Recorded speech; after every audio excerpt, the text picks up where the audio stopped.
কোরআনুল কারীমের সূরা বাকারার মধ্যে আছে, কোনো ব্যক্তিকে জিনে ধরলে, ভূতে ধরলে, যেরকম সে এলোমেলো কথা বলে, আউলা জাউলা কথা বলে, চোখ টোক বিভিন্ন দিকে ঘুরায়, মাথা মুতা লাড়ে, কসম আল্লাহর কোরআনে আছে, আল্লাহ তাআলা বলেন সুদখোর কিয়ামতের দিন এইভাবে মাতালগ্রস্ত জিনে ধরুন না ভূতে ধরুন না মানুষের মতো দাঁড়াবে।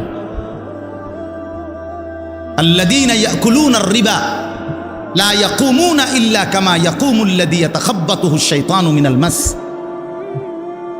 কোরআনে সূরা বাকারাত আছে, আল্লাহ তাআলা বলেন সুদখোরের পরিণতি হবে, সে দাঁড়াবে এই অবস্থায় যেন শয়তান জিন দুষ্ট কিছু তার উপরে আসর করছে, এরকম মাতালের মতো, মাতালের মতো। এজন্য দয়া করে এটা বুঝতে শিখেন, প্রসঙ্গক্রমে বললাম এটা ভাবতে শিখেন। কেন আপনি হারাম রোজগার করবেন? কেন আপনি হারামের রাস্তায় যাবেন? একটা কথা জরুরি মনে রাখেন বাপ, আল্লাহ তাআলা কোরআনুল কারীমের মধ্যে আছে দুইটা আয়াত, একই রকম আল্লাহ বলছে আমি আদম থেকে মুহাম্মদ সাল্লাল্লাহু আলাইহি সাল্লাম যত নবী এবং রসুল পাঠিয়েছি, এই ১৬ লাখ নবী ১,২৪,০০০ বা ২,২৪,০০০ বা তার চাইতে বেশি কম, আল্লাহ পাক সকল নবীকে বলছেন দুইটা কথা। এক, তোমরা হালাল খাও, অতঃপর আমি আল্লাহর বন্দেগী করো, অতঃপর আমার বন্দেগী করো। ইয়া আইয়ুহার রুসুল কুলু মিনাত তাইয়্যিবাত ওয়া আমালু সালিহা, হে রাসূলগণ তোমরা হালাল খাও এবং নেক আমল করো। আল্লাহ নবী সাল্লাল্লাহু আলাইহি সাল্লাম বলেন উম্মত শোনো, হে মুমিনরা তোমরাও শোনো। নবীজি বলছে সমস্ত নবীকে আল্লাহ তাআলা এই কথাইটা যেরকম হুবহু বলছেন, খোদার কসম আল্লাহ মুমিন ইমানদার বান্দাদেরকেও এই কথাটা হুবহু নবীদের মতো করে ইমানদারদেরকেও বলছেন। ইয়া আইয়ুহাল্লাযীনা আমানু কুলু মিন তাইয়্যিবাতি মা রাযাকনাকুম। আল্লাহ তাআলা বলেন হে ইমানদার কোন, তোমরা আল্লাহর দেওয়া রিজিকের হালাল যা তাই ভক্ষণ করো, তাই ভক্ষণ করো। ওয়াশকুরুলা, আল্লাহর শুকর আদায় করো। ইন কুনতুম ইয়াহু তা'বুদুন, যদি আল্লাহর বন্দেগী করতে চাও তাহলে আল্লাহর ইবাদতের জন্য হালাল খাও। তাহলে হালাল খাওয়া ইবাদতের জন্য বাধ্যতামূলক, নবীদের জন্য, উম্মতের জন্য। কথাটা বুঝছেন কিনা? তিরমিজি শরীফের হাদিসের মধ্যে আছে রাসূলুল্লাহ সাল্লাল্লাহু আলাইহি সাল্লাম একদিন সচক্ষে দেখলেন কাবা ঘরের গিলাফ দইরা, চুল এলোমেলো, অনেক দূর থেকে সফর করে আসছে, বড় বেশি কাকুতি মিনতি করে আল্লাহর কাছে দুই হাত তুলে এক লোক আল্লাহর কাছে ফরিয়াদ করতেছে, ইয়া রব, ইয়া রব, আয় আল্লাহ আমাকে এই দেন, এই দেন, এটা দেন, ওইটা দেন, ওইটা দেন। নবীজি সাহাবীদেরকে দেখাইয়া বললেন দেখো ওই লোকটার দিকে দেখো, মাতআমুহু হারাম, মাশরাবুহু হারাম, মালবাসুহু হারাম, গুযিয়া বিল হারাম, ফাআন্না ইউস্তাজাবু লাহু। নবী সাল্লাল্লাহু আলাইহি সাল্লাম বলেন দেখো সে যা খেয়েছে হারাম, সে যা পান করেছে তাও হারাম, সে যে পোশাক পরছে তাও হারাম, তার শরীরের যে গোশতগুলো হয়েছে এইটাও হারাম। সে কাবা ঘর মাথাত লইয়া লাইলে কি লাভ হবে? কিভাবে তার দোয়া কবুল হবে? রাসূলুল্লাহ সাল্লাল্লাহু আলাইহি সাল্লাম বলছেন ফাআন্না ইউস্তাজাবু লাহু। এই বাপ নিজের উপরে কদর করেন, নিজের উপরে রহম করেন। যেই সন্তানের জন্য, যেই স্ত্রী পুত্র পরিজনের জন্য হারাম খাইলেন, সুদ খাইলেন, ঘুষ খাইলেন, মিথ্যা বললেন, চুরি করলেন, ওজনে কম দিলেন, কাস্টমারকে ঠকাইলেন, বাটপারি চিটারি করলেন, আল্লাহর কসম, আল্লাহর কসম, আল্লাহর কসম, আখিরাত তো মিলবেই না, কবর তো মিলবেই না, দুনিয়াও মিলবে না। এই নাফরমান সন্তান আপনার মৃত্যুর পরে আপনারে মনে রাখবে না, রাখবে না, রাখবে না। দৈন্তান নয় কান্না। আমনে কবরের থেকে 20 বছর পরে আইসা, 10 বছর পরে আইসা দেখে যাইয়েন আমনের ঘরে আপনার রেখে যাওয়া স্মৃতির কিচ্ছু নাই, কিচ্ছু নাই। পরবর্তী 20 বছরের ব্যবধানে খাট, পালং, সোফা, ফার্নিচার, কাছের ফ্লেট, নুনের বাড়ি, আমনে যেগুলো জমায়ে দিয়ে গেছিলেন এটি নাই। জিজ্ঞাসা করবেন শুধু পুত নাতিরে, কিরে বাবা আমারগুলা কই? বলবে এগুলো এখন চলে না, এগুলা ওল্ড মডেল, হালাই দিছি বউ তাকে। তাহলে তোমার সন্তানই তো তোমার দুনিয়া ফেলে দিল, তোমার বংশধরই তো তোমার দুনিয়া ফেলে দিল, তো আখেরাত তো মিললই না, তো দুনিয়া কোথায় মিলল? দুনিয়া কোথায় মিলল? এই জন্য আল্লাহর দোহাই অনুরোধ করছি, কোনোভাবেই জিফুত পালনের লেগেও সন্তান বংশধর ফ্যামিলি পরিবারের মুখে হাসি ফুটানোর জন্য ওদেরকে নিজেকে জাহান্নামের আগুনে ফেলে দিয়েন। ওই মুখে হাসি ফোটে না, ওই মুখে জাহান্নামের আগুন পুড়বে, আগুন পুড়বে। আল্লাহ তাআলা কোরআনুল কারীমের মধ্যে বলছে, আমি নিজে কিতাবে পড়ছি, কোন বান্দার একটি আমল কবুল হলো কিনা এটার প্রমাণ হলো ওই বান্দাকে আল্লাহ তাআলা এটা কবুল করিলে দ্বিতীয়বার পরের আমল পুনরায় তাকে ওই আমল করার তৌফিক দেয়।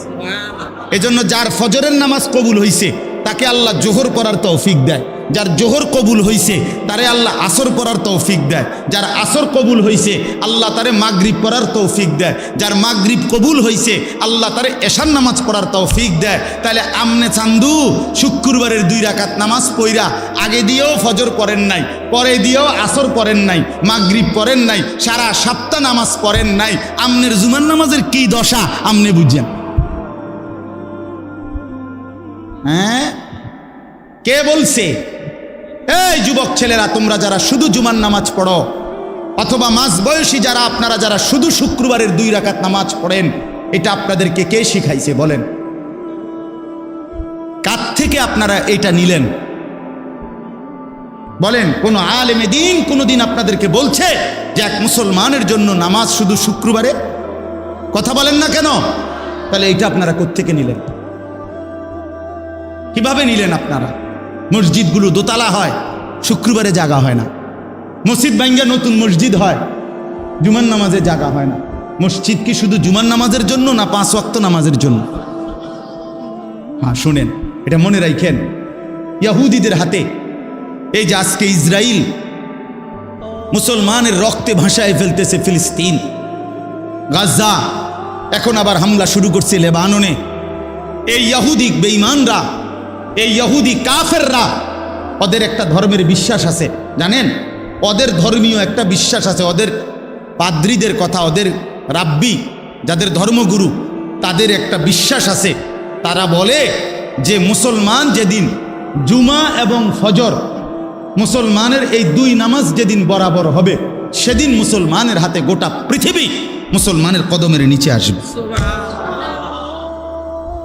কোন নামাজ? জুমা এবং ফজর। আমি নিজে কিতাবে পড়ছি। হ্যাঁ, ইমানের বিজয়ের জন্য, মুসলমানের বিজয়ের জন্য ফজরের নামাজ জরুরি। তাহলে এরপরে কি কথা থাকতে পারে? আল্লাহর কথার উপরে আর কি আবেদন হইতে পারে? এই জন্য ইনশাআল্লাহ এরপরে আপনারা আর যেটুকু সম্ভব হয়েছে বসছেন, এইবার স্বেচ্ছাসেবক ভাইরা জিম্মাদারি আদায় করেন, আদায় করে যেটুকু কেউরে বসাইতে পারলে বসান, আর না যা কোনোভাবেই জায়গা দিতে না পারলে ওনাদেরকে বলেন সামনের বছর আসতে। সামনের বছর ওনারা যেন আগে আগে আসে, তাইলে ওনারা আইসা আগে বসে। এবার তো শিক্ষা হয়েছে যে আগে না আইয়া ভুল হয়েছে, ঠিক না? আল্লাহ তাআলা আমাদেরকে বুঝ দান করেন। এই সূরায়ে মাআরিজ, এই সূরার এই আয়াতের মধ্যে যেখান থেকে আমি পড়ছি 19 নম্বর আয়াত, আল্লাহ তাআলা মানুষের স্বাভাবিক একটা চরিত্র তুলে ধরছে। প্রথম, মানুষ মাত্রই তার স্বাভাবিক চরিত্রটা কেমন হয় আল্লাহ তাআলা এটা প্রথম তুলে ধরছেন। এরপরে সেই চরিত্র থেকে পবিত্র থাকে কারা, মুক্ত থাকে কারা, এরকম গুণাবলী সম্পন্ন কিছু বান্দার পরিচয় আল্লাহ তাআলা তুলে ধরছেন। অর্থাৎ প্রথম আল্লাহ তাআলা বলছেন ইন্নাল ইনসানা খুলিকা হালুয়া। এই যে কথা এখান থেকে শুরু করলেন, নিশ্চয়ই মানুষ তাকে বানানো হয়েছে স্বাভাবিকভাবে হালুয়া। এই চরিত্র, এই শব্দটার অর্থ হলো তিনটা। এক নাম্বার হলো ভীরু, দুই নাম্বার হলো অধৈর্য, তিন নাম্বার হলো লোভী। লোভী তো আল্লাহ তাআলা বলেন মানুষের স্বাভাবিক আচরণ হলো, মানুষকে স্বাভাবিকভাবে বানানো হয়েছে, মানুষের স্বাভাবিক চরিত্র হলো সে ভীরু, সে অধৈর্য, সে লোভী। কি ব্যাপারে ভীরু, কি ব্যাপারে অধৈর্য, কি ব্যাপারে লোভী? আল্লাহ তাআলা সেটার দুইটা উদাহরণ দিছে। ইদা মাসসাহুশ শাররু জাজুআ ওয়া ইদা মাসসাহুল খাইরু মানুআ। আল্লাহ তাআলা বলেন স্বাভাবিকভাবে মানুষ এমন হয় যে যখন তার উপরে কোনো মুসিবত আসে, অকল্যাণ, অপছন্দনীয় কিছু আসে, তো অল্পতেই হতাশ হয়ে পড়ে, হতাশ হয়ে যায়। আবার যখন তার পক্ষে, তার পছন্দসই, তার পছন্দ মতো, চাহিদা মতো কিছু মিলে, পেয়ে যায়, স্বাচ্ছন্দ্য, তার সুবিধা মতো, তখন সে মানুআ, কৃপণ হয়ে যায়। অর্থাৎ তখন আর সে আল্লাহর পথে, আল্লাহর ইবাদতে, আল্লাহর জন্য তা ব্যয় করতে আর চায় না। না থাকলে বা পেরেশানিতে পড়লে, মুসিবতে পড়লে একদম হতাশ হয়ে যায়, আর থাকলে কৃপণতা, আর দিতে চায় না আল্লাহর জন্য, তখন আর খরচ করতে চায় না। তা আল্লাহ তাআলা বলেন এই হলো মানুষের স্বাভাবিক চরিত্র, স্বাভাবিক বৈশিষ্ট্য। অর্থাৎ প্রত্যেকটা মানুষ এমন হয় যে যখন আল্লাহ তাআলার উপরে তার প্রথম জিম্মাদারি, মূলত বিষয় হলো প্রতিটা মানুষের, প্রতিটা মুমিনের উচিত সর্বাবস্থায় সে আল্লাহ তাআলার উপরে ভরসা করা। ওয়া আলা রাব্বিহিম ইয়াতাওয়াক্কালুন। আল্লাহ তাআলা কোরআনুল কারীমের মধ্যে বলছেন মুমিনের সিফাত হলো মুমিন তার রবের উপরে ভরসা করবে। তাহলে আমি সুখে থাকি কিংবা দুঃখে থাকি, আমার অভাব হোক আর প্রাচুর্য হোক, আমার পছন্দ মতো মিলুক অথবা না মিলুক, কোনো অবস্থাতে আল্লাহর উপর থেকে নির্ভরতা, ভরসা না সরানো, এটা হলো আল্লাহ তাআলার চাওয়া। আল্লাহ তাআলার চাওয়া কোরআনুল কারীমের মধ্যে আছে। আল্লাহ তাআলা নবী সাল্লাল্লাহু আলাইহি ওয়াসাল্লামকে বলছেন কুল লান ইউসিবানা ইল্লা মা কাতাবাল্লাহু লানা। হে নবী, আপনি বলে দেন পৃথিবীবাসীকে, আপনার উম্মতকে, সমস্ত ইমানদারদেরকে, সবাইকে বলেন যে শোনো, এ কথার বিশ্বাস রাখো যে লান ইউসিবানা ইল্লা মা কাতাবাল্লাহু লানা, আমাদের উপরে কোনো মুসিবত আসবে না, কোনো পেরেশানি আসবে না, আসবে ওইটুকু যেটুকু আল্লাহ আমাদের জন্য তাকদীরে লিখে রাখছেন। মা কাতাবাল্লাহু লানা, আল্লাহ যা লিখে রাখছেন, ফয়সালা করছেন, সেটা আসবেই। এর অতিরিক্ত কিছুই হবে না, এর অতিরিক্ত কিছুই হবে না। হুয়া মাওলানা, আল্লাহ বলেন নবী এটাও বলে দেন যে আল্লাহই সব অবস্থায় আমাদের অভিভাবক। আমাদের সব অবস্থায় অভিভাবক কে বাপ? আল্লাহ। হুয়া মাওলানা। এরপরে আল্লাহ বলেন, এটাও বলে দেন ওয়া আলাল্লাহি ফালিয়াতাওয়াক্কালিল মুমিনুন, সমস্ত মুমিনদের উচিত শুধুই কেবল আল্লাহ তাআলার উপরে ভরসা করা। কার উপরে ভরসা করা? আল্লাহ তাআলার উপরে ভরসা। আমার ভাই, হাতে ধরা যাদের মোবাইল, আপনারা এই মোবাইলটা আল্লাহর বস্তে বন্ধ করে দেন। বন্ধ করে আমার অনুরোধ, আপনারা দয়া করে এমনি একটু কথা শুনেন, আমার দিকে তাকায়া। আল্লাহর কথা ওলামায়ে কেরামের চোখের দিকে তাকায়া শুনলে বরকত হয়। মোবাইলটারে সামনে যদি হাতের মধ্যে আপনি ধরে রাখেন, এটা একটা দেওয়াল উঠাই দিলেন, আপনি জীবনেও আপনার কোনো পরিবর্তন হবে না, ওই মোবাইলই থাকবে সব, নিজের কলিজা নড়বে না। দিল নড়বে না, বুঝছেন না? একটা ইন্তেজাম, একটি মাহফিল আল্লাহর কথা পরিবর্তনের জন্য, জিন্দিগি বদলাবার জন্য।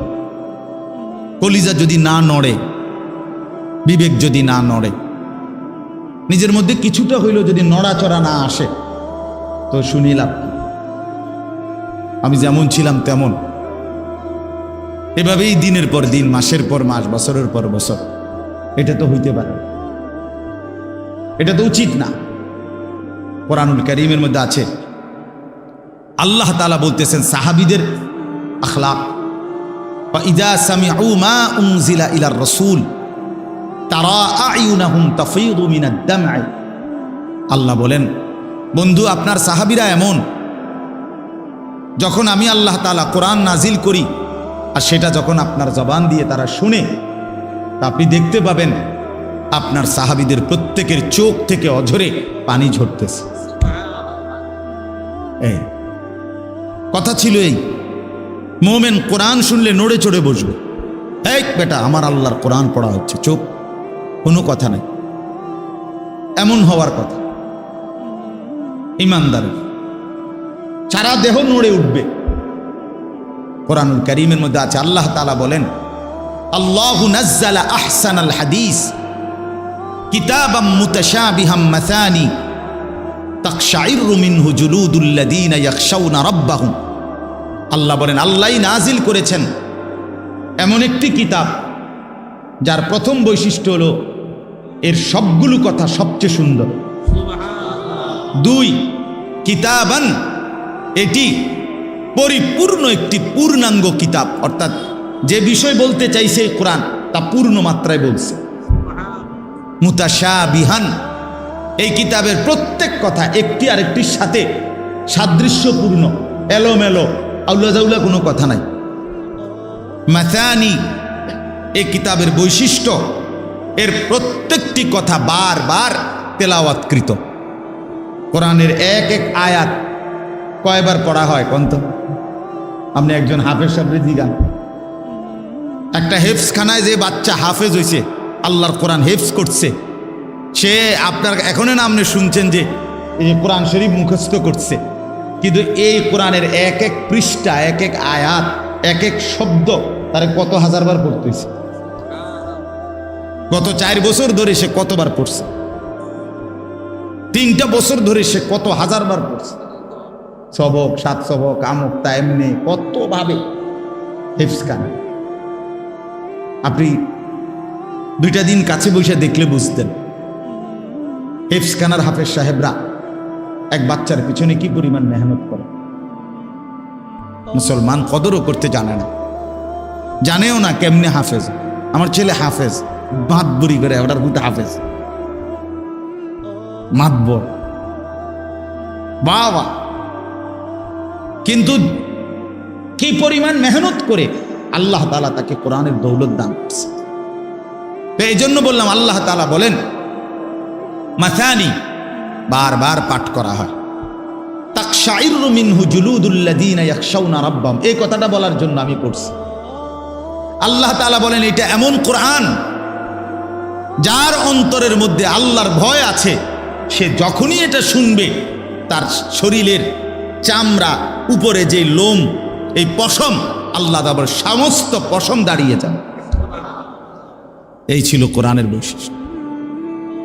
সুম্মা তালিনু জুলুদুহুম ওয়া কুলুবুহুম ইলা যিকরিল্লাহ, অতঃপর তার সমস্ত শরীর এবং তার দিল পুরাটা আল্লাহ তাআলার স্মরণে ঝুঁকে পড়বে। এই ছিল কোরআন। আফসোসের ব্যাপার মুসলমান বাপ 20 বছর ধরে আল্লাহর কোরআন শোনে, 30 বছর ধরে মসজিদে নামাজ পড়ে, বেনামাজি তো আচ্ছা বাদে দিলাম,